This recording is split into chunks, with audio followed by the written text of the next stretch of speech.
Soybean उत्पन्नामध्ये अव्वल असलेला बुलढाणा जिल्हा ह्या वर्षी मात्र संकटात सापडलेला आहे। आपण बघू शकतो की बुलढाणा जिल्हा हा सोयाबीन उत्पन्नामध्ये अव्वल आहे। मात्र या वर्षी म्हणजे गेल्या 5 वर्षापासून सोयाबीनच्या उत्पन्नामध्ये चढ उतार होते।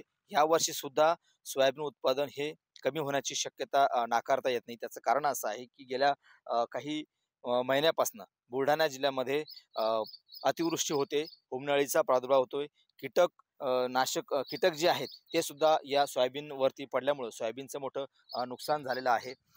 बुलढाणा जिल्हा हा देशाच्या राज्याच्या तुलनेत हा अव्वल आहे। त्याचं कारण असं आहे की बुलढाणा जिल्ह्याची सोयाबीन उत्पादकची क्षमता जी आहे ती 1518 किलोग्राम एवढी आहे। मात्र गेल्या 5 वर्षामध्ये या उत्पादकतेत सातत्यानं चढ उतार दिसून होते।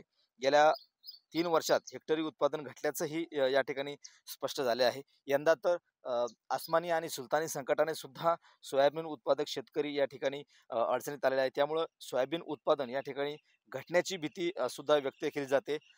मागील काही दिवसामध्ये म्हणजे लोणार, मेहकर, देवगराजा, चिखली, सिंदखेड या तालुक्यात सुद्धा अतिवृष्टी झाली होती। त्यामुळं सध्या जी पिकं आहेत ते सुद्धा आता पाण्याखाली असल्याचं आपल्याला दिसतंय। बोंडअळीने सुद्धा या ठिकाणी मोठा प्रादुर्भाव केल्याचं जिल्ह्यामध्ये दिसत आहे।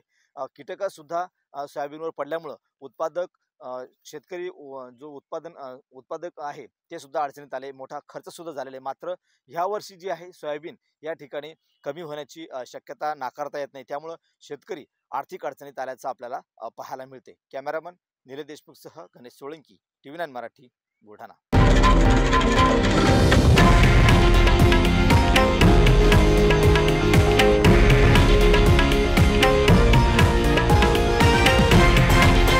हे आहे देशातील नंबर 1 न्यूज नेटवर्क आणि आपण पाहत आहात TV9 मराठी, एकमेव।